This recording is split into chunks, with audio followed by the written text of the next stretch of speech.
Continuano gli atti vandalici nel comune di Rossano. Un gruppo di adolescenti della zona, dopo aver abbattuto alcuni cartelli in città, ha firmato con altrettanti atti incivili anche il parco Sebellin. Panchine di legno e ghisa gettate nel laghetto ed ancora panchine e un tavolo in marmo distrutti, assassate, danni per 10.000 euro. Un parco, punto di riferimento della città, oggi distrutto, grande il rammarico di tutta la comunità. Sul parco abbiamo investito molto, anche in termini economici, rifacendo tutto il laghetto, mettendo a posto quello che non andava bene, aprendo la voliera nei mesi estivi.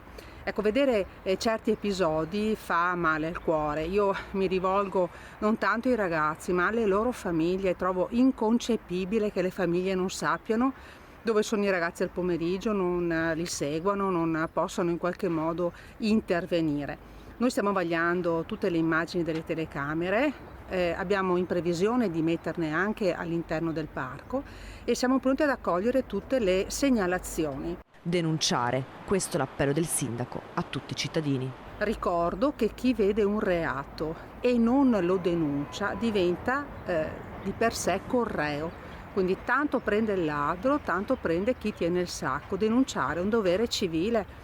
E dobbiamo far capire ai ragazzi che possono essere denunciati. Conto nel senso civico di ognuno di noi.